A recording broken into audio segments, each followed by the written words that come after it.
भारत गौरव आचार्य श्री पुलक सागर जी गुरुदेव के प्रवचन और लेटेस्ट धार्मिक भजन व कार्यक्रम निशुल्क देखने व सुनने के लिए हमारे YouTube चैनल जीन शरणम मीडिया को आज ही सब्सक्राइब करें और सबसे पहले देखने के लिए बेल आइकन पर क्लिक जरूर करें। तो बहू ने पूछा कि ये बताओ इतनी जल्दी क्यों आ गए? तो संत ने कहा कि बेटा हमें समय का पता नहीं था, समय का पता नहीं था। ससुर ने कहा बहू ने पूरी नाक कटा दी आज मेरी धर्म में। बोले क्यों? साधुओं से ऐसा पूछना चाहिए, इतने जल्दी क्यों आ गए? और चलो बहू तो बुद्धू की बुद्धू है, लेकिन ये महाराज भी थोड़े गड़बड़ लग रहे हैं, दिमाग से किसके हुए? बोले क्यों? बोले कह रहे कि समय का पता नहीं था, इनको घड़ी देखना नहीं आती है क्या? अब संत ने कहा समय का पता नहीं था। तो साधु ने पूछा एक बात बता बेटा, मैं तेरे से एक प्रश्न पूछ सकता हूँ? बहू ने कहा पूछो गुरुदेव, क्या प्रश्न पूछ रहे हैं? बोले बेटा एक बात बता, तेरी उम्र क्या है? ससुर ने कहा गए दिमाग से, महाराज गए काम से। बोले क्यों? जबकि मालूम है बोले पुरुषों से इनकम नहीं पूछी जाती और महिलाओं से एज नहीं पूछी जाती है। ये तो कम ही बताएंगी, ज्यादा कैसे बता देंगी? दो महिलाएं ट्रेन में सफर कर रही थी, नीचे बैठी थी, नीचे वाली बर्थ पे एक आदमी ऊपर सो रहा था, और ऊपर सोते सोते क्या वकील साहब ही सो रहे होंगे और कौन सो रहा होगा? ट्रेन में सफर चल रहा था, दो महिलाएं बात कर रही थी, एक 30 साल की, एक 40 साल की। पहली वाली ने पूछा बेटा तेरी उम्र क्या है? बोले नहीं कोई ज्यादा नहीं बताओ तो उम्र क्या है? बोले 25 साल है। 30 साल वाली बता रही 25 साल, 40 साल की बेटी थी। बोले बहन तेरी उम्र क्या है? बोले मेरी तो 10-12 साल होगी। इतना सुना वकील सामने धड़ाम से बर्थ से नीचे गिरे। उनका क्या घोटाला हो रहा है? 10 साल बता रही, नीचे गिर गए। दोनों महिलाओं ने कहा क्या हुआ? बोले मैं तो अभी पैदा ही हुआ। जब तुम्हारी उम्र इतनी कम है तो हम तो अभी पैदा ही हो रहे हैं। ध्यान। तो संत ने कहा यार महिलाओं से कभी उम्र नहीं पूछी जाती है। अभी पुलक मंच का चल रहा है ना, अब देखूंगा मैं जिसमें फॉर्म भरेंगे ना तो ये वाली फोटो नहीं लगेगी, वो 10 साल पुरानी जिसमें थोड़ी स्मार्ट सी हैंडसम सी दिख रही है। ओरिजिनल तो लगाएंगे नहीं, क्या मतलब है? नहीं तो क्या मतलब, फोटो ही बेकार हो गई है।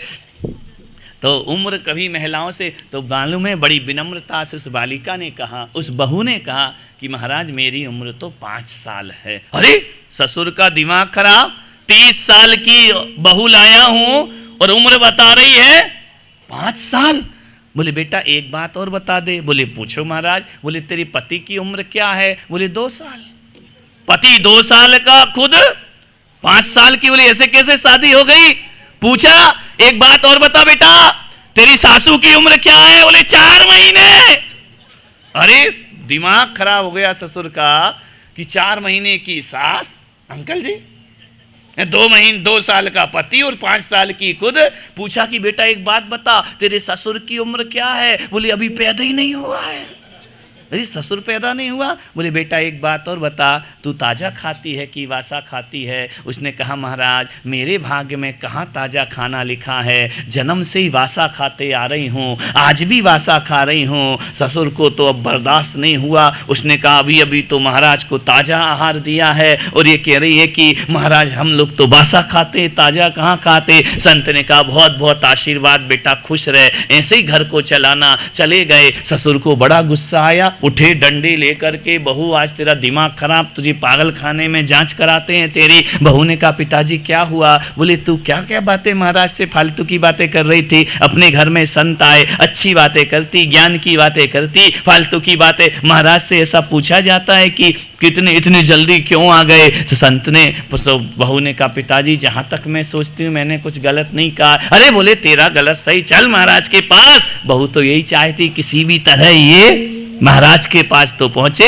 जैसे ही पहुंचे संतशाला में, संत निवास में, महाराज से बोले महाराज पहली बार आया हूँ, ये बहू नादान है, ये अनजान है, ये कुछ नहीं जानती, इसको माफ कर देना, ये बहुत गलत उत्तर दी है। संत ने कहा नहीं तेरी बहू तो बड़ी होशियार है, बड़ी ज्ञानी है। अरे बोले लग रहा तुम्हारा गड़बड़ लग रहा है मुझे, आई क्यों तुम्हारा दृष्टिकोण गड़बड़ है, तुम्हें कुछ ज्ञान नहीं है। संत ने कहा, उस सेठ ने, संत ने कहा नहीं मेरा तो बिल्कुल सही है, और तुम्हारे जैसी ज्ञानी बहू दुनिया में किसी को मिल नहीं सकती है। अरे बोले क्या खाक ज्ञानी है? ये आपसे पूछ रहे इतने जल्दी क्यों आ गए? संत ने कहा इसने बिल्कुल सही पूछा, इतनी जल्दी क्यों आ गए? तो बोले कि ऐसे कैसे कितनी जल्दी, ये आहार का समय है तो आहार के समय तो आएंगे। संत बोले देख सेठ, तेरी बहू ने जो प्रश्न किए वो नहीं है जो तू समझ रहा है। इसके प्रश्न बड़े अलौकिक प्रश्न हैं, इसके प्रश्न बड़े पहुंचे हुए गहरे प्रश्न हैं। इसने पूछा कि इतनी जल्दी क्यों आ गए, इसका मतलब ये नहीं था कि ये बहू कह रही है कि इतने जल्दी क्यों आहार में आ गए। वो ये कह रही है बाल मुनि हो, छोटे से मुनि हो, इतनी जल्दी दीक्षा धारण क्यों कर ली?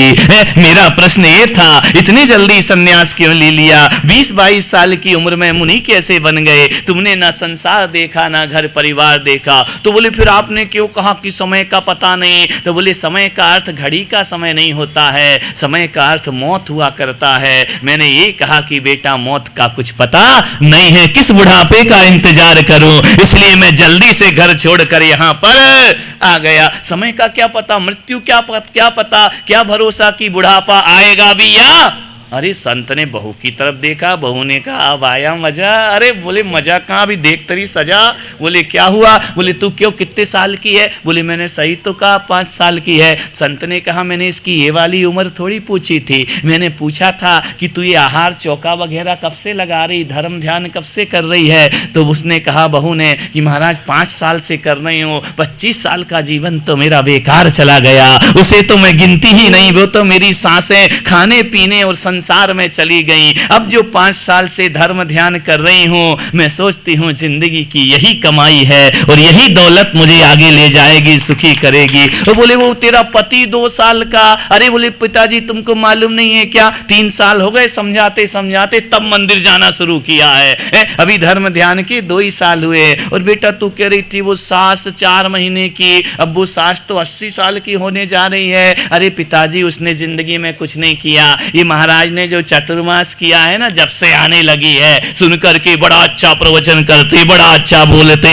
जबरदस्ती ले गई। सासू तो जा ही नहीं रही थी, मेरे पास टाइम नहीं है, तो सासू के पास टाइम नहीं, सासू के पास तो टाइम ही टाइम है, लेकिन धर्म ध्यान के लिए टाइम नहीं है। तो बोले क्या करती थी ये सासू? बोले कहानी घर घर की, टीवी देखती थी और करती क्या थी, सास भी कभी नहीं। अब नहीं कह सकती कोई सास, अब तो सास ये कहती है कि सास पहले भी बहू थी और आज भी। जमाना बदल गया, सीरियल बदलना पड़ेगा। तो बोले कभी नहीं जाती थी मंदिर, जब से महाराज आए, चतुर्मास आए। एक दिन मैंने क्या कहा महाराज कि अपनी सासू से कहा कि चलो महाराज के प्रवचन सुनाते। बोले तू ही सुन, तू ही ज्ञानी बन, मुझे बनने की जरूरत नहीं है, मैं तो किटी पार्टी में जा रही हूँ। तो सासू को बिल्कुल धर्म से इंटरेस्ट नहीं था, जबरदस्ती मैंने भेजा, फिर भी सासू जाने को तैयार नहीं। तो मालूम है उस बहू ने क्या किया? उस हालांकि सासू बहू को बहुत चाहती थी, बेटी से ज्यादा चाहती थी। बहू ने क्या किया कि मैं आज से मीठे का त्याग करती हूं। सासू ने 1 दिन देखा, 2 दिन देखा, 3 दिन देखा, 8 दिन हो गए, ये बहू तो मीठा खाती नहीं है, अब ये खाएगी नहीं तो मुझे कोई सासू को उसकी चिंता थोड़ी थी, खुद नहीं बनाएगी तो मुझे कहां से खिलाएगी?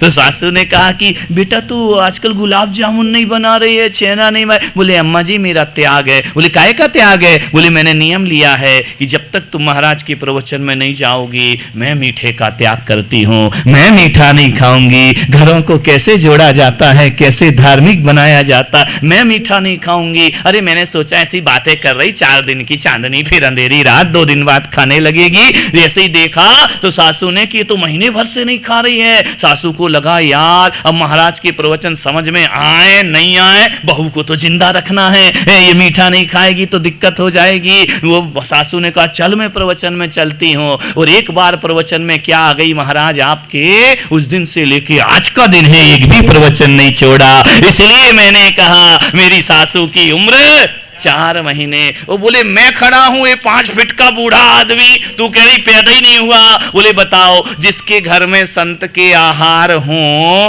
वो दादाजी पलंग पर लेटा लेटा देखते रहे, तो जो पलंग पे लेटा अभी पैदा कहां हुआ है? तू तो उठा ही नहीं सो करके, संत के चरण पड़े हो, तुम सो रहे हो, तुम जाग नहीं रहे हो। ऐसे कितने लोग हैं नासिक में जो पैदा नहीं हुए?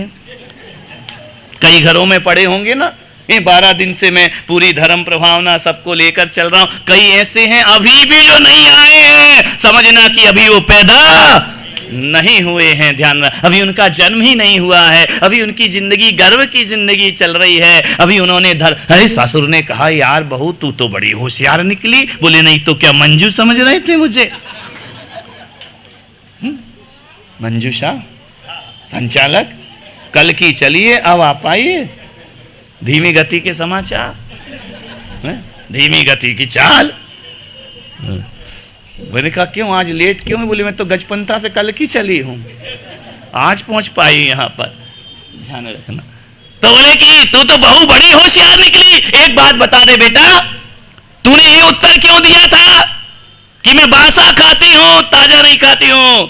उसने कहा सही कह रहे पिताजी, जब आपके घर में कोई धर्म ही नहीं करता है, पूजा पाठ पुण्य नहीं करता है, दान पुण्य नहीं करता है, तो जो भी आज तुम खा रहे हो ना, ये पिछले जन्म के पुण्य का फल है। इस जन्म में हमने कोई पुण्य नहीं कमाया, इस जन्म में हमने ऐसा किया क्या है जो हम ताजा खाएंगे? बात भोजन की नहीं, बात कर्मों की हुआ करती है, बात भोजन की नहीं, बात भावों की हुआ करती है। आज जो कुछ भी दौलत हमारे घर में है पिताजी, वो हमारे पिछले जन्म के पुण्य के कारण है, और इस जन्म में हमने कोई पुण्य ऐसा किया नहीं। ससुर ने कहा बेटा तूने तो मेरी आंखें खोल दी, तेरे जैसी बहू दुनिया में चिराग लेकर भी घूमो तो मिलने वाली। संत ने कहा अब आ गया समझ में? बोले पूरा आ गया। बोले क्या समझ में आया? बोले अब हम भी ताजा खाने का प्रयास करेंगे, हम भी कुछ ऐसा करेंगे इस जन्म का इस जन्म में खाएं। कब तक बासा खाते रहेंगे? बहू और ससुर जी घर आ गए। जैसे ही घर आए,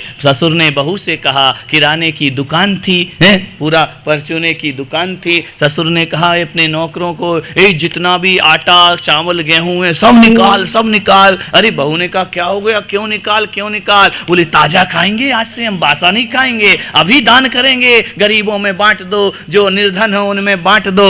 बहू ने कहा चलो कुछ तो अकल आ गई। जैसे ही बांटा, थोड़ी देर बाद पता चला कि उसने तो वो वाला बंटवाया जो सड़ा गया था, खराब हो गया था। बोले अच्छे वाला तो एक्सपोर्ट कर देंगे, बाकी बांट दे। तो बहू ने कहा यार अभी भी ये रस्सी जल गई लेकिन बल नहीं गया है, अभी भी ये पूरी तरह नहीं सुधरा है, ध्यान रखना। तो मैं भी तो यही सोच रहा, अभी नासिक वाले पूरी तरह अभी नहीं सुधरे पूरी तरह, अभी टाइम लगेगा इनको। कौन बोला 4 महीने लगेगा? अभी थोड़ी सुधर गए, तुम सोचो हम सुधर गए। बहू ने कहा अभी दादाजी की आदतें नहीं गई हैं, मन तो बदल गया लेकिन आदतें वही बनी हैं। एक दिन बहू ने रोटी बनाई, दादाजी चलो भोजन कर लीजिए, पिताजी भोजन कर लीजिए। जैसे ही भोजन करा, जैसे ही रोटी तोड़ी तो वो तो ऐसी खिंच रही जैसे रबर की रोटी हो।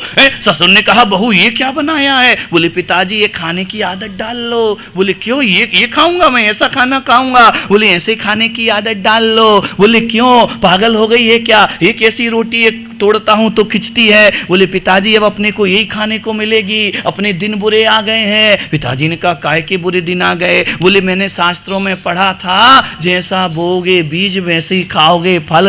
अरे सड़ा बांटोगे तो सड़ा ही खाने को मिलेगा, अच्छा खाने को मिलने वाला क्या? पिताजी दान भी करते हो तो ये कचरा दान करते हो, जैसा दोगे वैसा फल प्राप्त होगा। अच्छा फल कहां से प्राप्त हो जाएगा?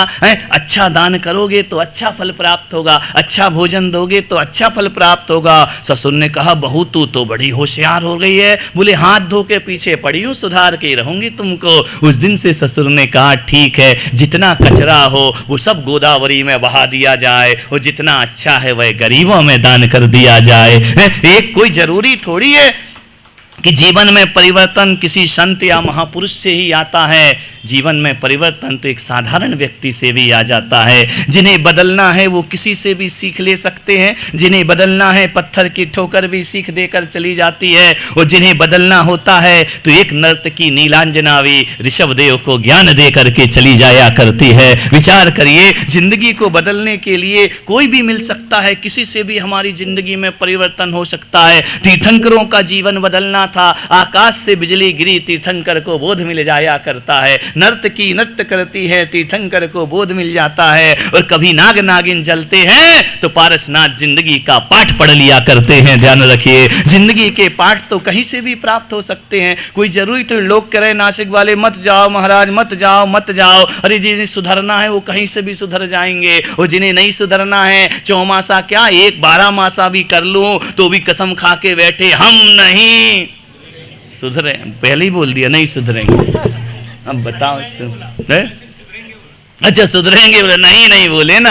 अब वो इनडायरेक्ट तो भावार्थ तो हम लगा ही लिया करते हैं, इतनी तो हिंदी हमारी शुद्ध है।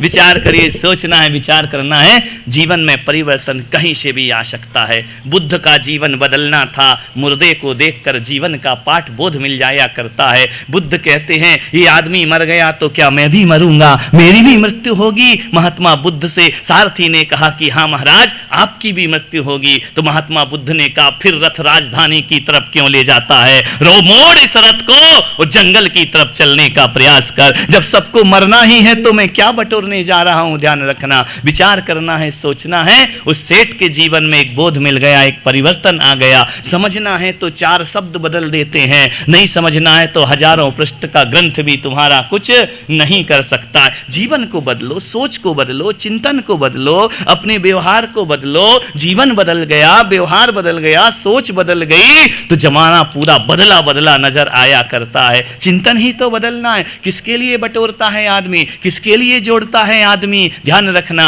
जो दवा कर खाएगा वो दवा खाना जाएगा। दवा खाना लिखा रहता है, दवा खाना का मतलब क्या है, जो दवा कर खाएगा वो दवा खाना। हाँ, आज भोजन है क्या यहाँ, है ना। दवा खाना मत जाना, दवा के मत खाना। ध्यान रखिए, विचार करना है। जैसा आदमी करता है वैसे ही उसको जीवन में प्राप्त हुआ करता है। बबूल के बीज बोकर आम नहीं मिला करते हैं, आम के बीज बोलोगे तो बबूल तुम्हारे पास नहीं आएगा। हम क्या कर रहे हैं, हम क्या सोच रहे हैं, हम कैसा जीवन जी रहे हैं, मान्यवर केवल सोच पर हमारी जिंदगी टिकी हुई है। कैसी हमारी सोच होना चाहिए, हृदय को विराट करना है। तो हृदय को विराट करने का मतलब थोड़ी है कि डॉक्टर के पास जाके अपना हार्ट चौड़ा करा लो, नहीं, विचारों को विराट करने का प्रयास करो, सोच को बड़ी बनाने का प्रयास करो। ये सोच ही आदमी को दुखी करती है, यही सोच आदमी को सुखी कर दिया करती है, अरे यही सोच आदमी का स्तर नीचे गिरा दिया करती है, और यही सोच आत्मा को परमात्मा भी बना दिया करती है। सोचना हमें है। सारे अपराध किसके हैं, सारे द्वेष भाव किसके हैं, एक सोच के हैं, एक थिंकिंग के हैं। और सोच बदल लो तो जिंदगी बदल जाती है। सोच खराब हो तो आदमी डाकू हो जाता है, और सोच अच्छी हो तो आदमी साधु हो जाया करता है। अपनी सोच को बदलो, जिंदगी को सुधारने का प्रयास करो। लोग कहते हैं परिवर्तन के लिए बहुत बड़े बड़े काम करना पड़ते हैं, मैं पुलक सागर कहता हूं केवल सोच बदलना पड़ती है, परिवर्तन अपने आप प्रारंभ हो जाया करता है। प्रकृति अपने आप परिवर्तित होती है। किस बात की चिंता करते हो, सकल पदार्थ या जगमाही, तुलसीदास ने कहा है सकल पदार्थ या जगमाही, कर्महीन नर पावत नाही। जो कर्म से हीन है उसे संसार में कुछ प्राप्त नहीं हुआ करता है। कर्म करो, अच्छे कर्म करो, सत्कर्म करो, ऐसा कर्म करो जिसको करने के बाद खुद को भी शांति मिले और दूसरों को भी शांति मिले, हमें भी सुकून मिले, उसे भी सुकून मिले। एक बात याद रखना, किसी को गाली देकर कभी सुकून नहीं मिला करता है। किसी को 2 शब्द अच्छे बोलो, उसे भी सुकून मिलता है और हमें भी सुकून प्राप्त हुआ करता है। अच्छा बोलोगे, अच्छा सुनोगे, अच्छा करोगे, अच्छा बोलोगे, जिंदगी का यही मकसद हुआ करता है। बिना मकसद की जिंदगी तो बेईमानी हुआ करती है। बेईमानी की जिंदगी मत जियो, कुछ अपने जीवन में ऐसा करो कि मरने के बाद भी तुम्हें लोग याद करें। तुम्हारी ऐसा क्या हमारे जीवन में हमने किया है जिसे स्मरण में किया जाए, इस बात पर आदमी को रोज चिंतन करना चाहिए, रोज सोचना चाहिए, मैंने क्या स्मृतियां छोड़ी हैं, मैंने क्या छोड़ करके जा रहा हूं। मान्यवर, यही मेरा आपसे निवेदन है।